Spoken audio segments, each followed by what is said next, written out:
Hey everybody, I'm Adrian and welcome to my channel.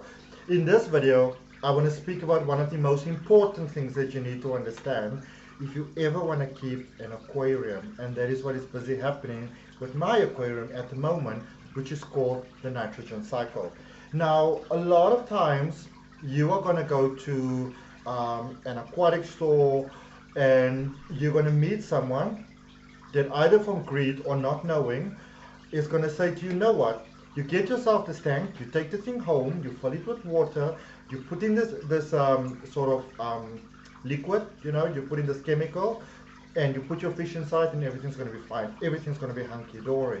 The simple truth of that is quite simply just not true, because I think one of the most important things that we need to remember that when we host a fish, and literally you are the host, is that you are dealing with a living organism, with a living being, and that living being, because it's alive, has certain needs. And I think a lot of times, or too many times, we just get fish because they are beautiful and they look wonderful and they're nice and they look impressive and stuff like that. But a lot of times we don't realize exactly what we're letting ourselves in for. And fish keeping is one of those things that is, it's best when you start off with it on the right foot. If you don't, I guarantee you from horribly hard experience, it's very challenging. It's not impossible, but it's very challenging to fix it afterwards. Now, the nitrogen cycle, what it is you creating an environment for your fish to live in prosperously, peacefully, and also, really as long as it possibly can and as healthily as it possibly can. You are literally creating an ecosystem. So what the nitrogen cycle really is that you have normal water, and obviously that water is filled with all sorts of chemicals, and you will definitely put in some water conditioner in there to sort of take all those chemicals out, but that in itself is most definitely not enough. It's definitely not enough. You want to understand how to optimally prepare your water for your fish, and that is the nitrogen cycle. Now, the thing about the nitrogen cycle is, I'm going to get into it right now, but the thing about the nitrogen cycle is that when you first come across it and you get to understand, or maybe not understand, what it is and what it all entails. I remember the first time I went like, what? Like, no, I don't think I can do that. It sounds very overwhelming. And I want to let you know that it sounds more overwhelming than what it actually is. All right? So, this is the nitrogen cycle in a nutshell. So, when your fish are in the water and your fish are pooping, they release, or the poop itself, it sort of like releases ammonia. Ammonia is bad for fish. Ammonia will kill your fish, which is why when you just get your fish from the pet store and just put them in the water, they won't really survive. You will get the occasional one here or there that will survive, but even that fish's health will probably be very negatively impacted by, by the cycle that hasn't been fully completed. So what the nitrogen cycle does, you put the water in, you put in your filter, you put in your substrate. Substrate is whatever's at the bottom. So whether it's soil to put in your plants, whether it's gravel, whether it's sand, substrate is whatever is going at the bottom. With that being said, you don't have to have substrate, all right? And then so what basically happens is you put everything on and you allow it to run, and it's very difficult to pinpoint exactly how this needs to be or how long it needs to run, but it's an average of about 4 to 6 weeks, okay? And so what happens is the water itself has got nitrites, and it becomes nitrates, and then that becomes, sorry, wrong way around. Ammonia, nitrates, nitrates, all right? But when you buy a little test kit, what you do is you get a little piece of like a paper, like a strip that you can put in the water, and it shows to you what is going on in that water. Okay, you don't want any ammonia in that water or nitrites in that water, and so when you kind of test it, it's going to show to you what it is. But the reason why this is important is because you want to create the very homey environment for your fish.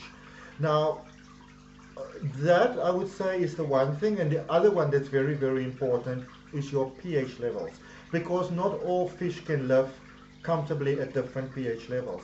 So what I would say is that before you even set up your tank, you want to do research, research, and research. There's so much information available on YouTube. A lot of people sometimes say to me, Adrian, how do you know all these things? Because I watch hours and hours of YouTube, because I feel that it's my responsibility to make sure that I create a viable environment for my fishes to live in, and I want them to be very, very happy. All right. So what we do when we run the nitrogen cycle, you are creating something that is referred to in the hobby. So in the fish hobby, they talk about it as the hobby. Um, you are wanting to create beneficial bacteria. And what beneficial bacteria does is that when those fishes are going to the loo and they're doing their poo-poo, and all that ammonia comes into the water, the beneficial bacteria neutralizes the bad in the ammonia so that it doesn't kill the fish. Now, with that being said, a lot of people think that if they've run their cycle, and they've got like good filtration, so they've got like a good pump in there, lots of plants and everything, that everything's going to be fine, everything's going to be hunky-dory, they don't have to do anything else. And that is quite simply not true. Like, so here's the thing. What you can do, but I think this takes a little bit of experience though, but what you can do is, you can I'll show you in some of my videos when I sort of do like a more planted aquarium. This one's obviously already planted, so I can't like go and dig up the whole thing for you. But this tank has been running for about 3 weeks now. I tested it the other day. Probably going to run it for like 2 more weeks, and then I'll put the fish inside.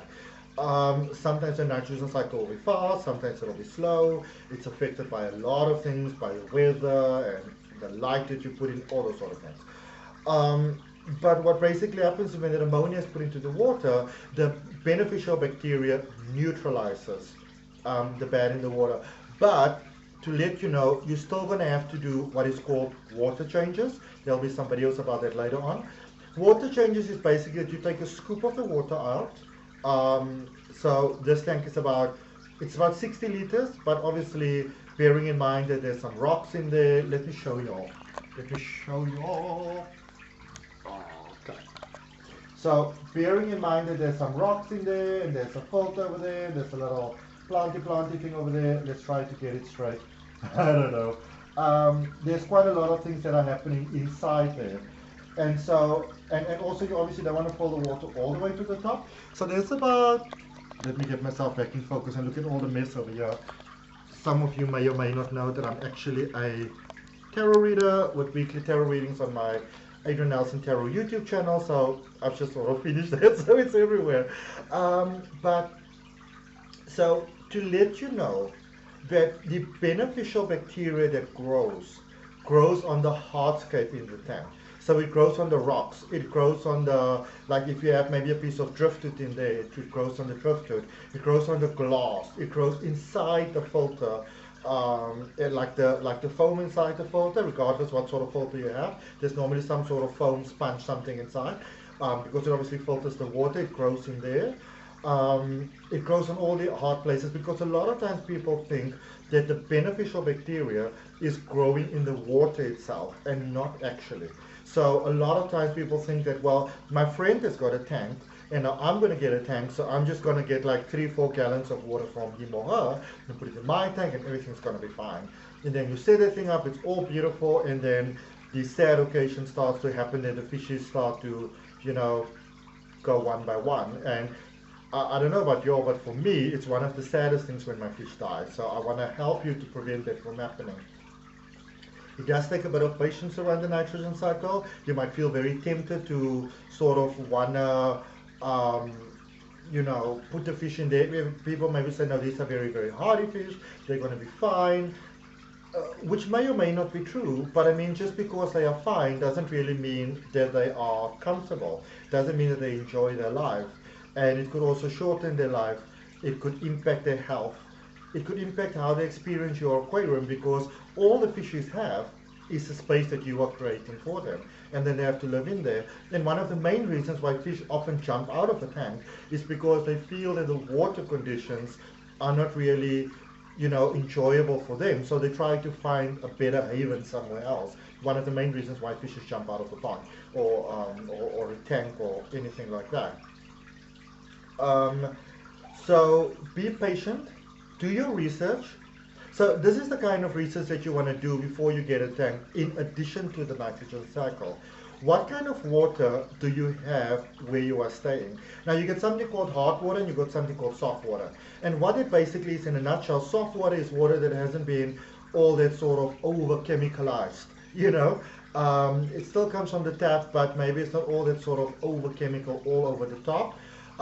That soft water, hard water is a lot of chemicals. It could also be the natural source that the water comes from, through the rocks and stuff. Maybe there's a lot of copper and stuff in the water and things like that. So look at the pH levels of your water, and I would say that find yourself an aquatics dealer that you can really speak to, that's going to be honest with you. They're not just going to try to sell you stuff. They're going to try to sell you fish and whatever. So get that clarity, and then what I would say that you want to do then is take them a sample of your water, and you say, this is the water that I have, so they can see whether your water is hard or soft. They can speak to you about the pH levels. They can let you know how long you probably need to run a nitrogen cycle. They can advise you how to run that nitrogen cycle. And then so you can make a very well-informed decision from there. Plants are very beneficial for running a nitrogen cycle, but they're not compulsory. You get some chemicals that you can sometimes put in the water, like almost like fake sort of beneficial bacteria. Really speak to your dealer about that. Make sure that you do it right from the start. Speak to them about the nitrogen cycle if you don't understand it. Another thing that you can maybe ask the people at the pet shop or you have a friend is that a lot of that sort of beneficial bacteria basically builds up in the pump. So what you then do is you take a scoop of their aquarium water and you dry that foam sort of out into this like the scoop of water, because that is then going to be filled with all of that beneficial bacteria, maybe tied up in a bag, and then get it in your water as soon as possible. It's not an instant cycle, but it will definitely speed things up for you. But with all of that being said, you really, really, really don't want to just go to the shop, get the fish, put them in the tank. That's going to break your heart. I think something else to also remember is that what often happens is, let's say the cycle is almost at the end, and now you decide you're going to put the fishes in. What can also happen is that you can crash the cycle. And if you crash the cycle, you have to sort of start all over again. So I'm really going to encourage you to give it the time, to let it run, to allow that process to take place, so that your tank is a safe space for your fish. You can see that I have got what is called an air stone, and what an air stone really is just a bubble machine. So it's like a little thing that you plug in, and then it really blows air. And then you can either just have a round thing. I have like a long sort of tube with little holes in it, and sort of blows up the bubbles. And what it does, it helps CO2 to be released from the water. The oxygen forms on the top of the surface, and then that oxygen is sort of like replenished back into the water. So in that sense, a bubble machine, an air machine, or air stone, what we call it, can be very beneficial. With all of that being said though, again, what are the fish that you're going to get? You want to discuss all these options with your aquatics person. Some fish like a slower flow of water. Some love bubbles, some don't like bubbles. It's going to stress them out. So you want to discuss all of that with them, discuss the nitrogen cycle with them. And if you ever get to a store where somebody said this to me a couple of weeks ago. So I wanted to get a new tank because I've moved. So I wanted to get a new tank, and myself and my brother-in-law went into the store, and I wanted to, initially I wanted to keep variegated platters. But then after speaking to this other person at the other store, he actually explained to me how keeping variegated platters with water that I have in my region could be quite problematic, even though they are hardy fish. They are still alive. And he said to me, at some point forward, I might need to really get into sort of chemicals and stuff like that. And that made me change my mind around the type of fish that I'm going to create a space for.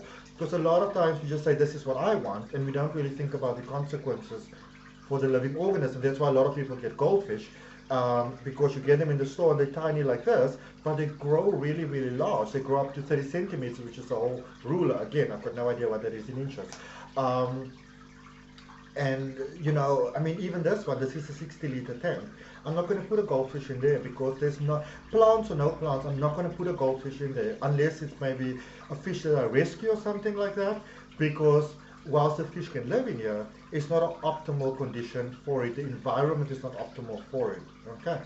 And also bearing in mind the strength of the tank that you have. And I'm going slightly off the point now, but the strength of the tank that you have, because if a fish is bigger and it hits that glass repeatedly, it causes vibration. And there's a lot of vibration that is happening in your tank in any case, you know, with the water flowing and the pumps and the whatever. But yes, there's a lot of things that you want to know, but the nitrogen cycle is the biggest one, and you want to make sure that you get that one down, and that is just going to take time. So get the pH of your water where you are. Let you know, the aquatics person that you deal with the store, let them test it for you. Let them advise you, you know, around it, what plants you maybe want to keep if you're going to keep plants, how to keep the plants, you know, because if you keep plants, for example, you need a light. You know, but then based on that also, what kind of fish do you want to get? Because some fish like strong light, some fish don't like that strong sort of light. So you really want to do your homework. And if you're ever going to step into a store, so I was beginning to say, you know, as I did with my brother-in-law, so I wanted this bigger tank, and then this lady tried to sell me a smaller tank, which is like a 20 liters. So the initial 60 liters that I was looking at, because it's a Daro starter kit or a Daro starter kit, you know, that was like 60 liters, and then she wanted to sell me to this 20 liter that has got a light in it, and it's got like a little heater in it, and like a filter already, everything. It costed more.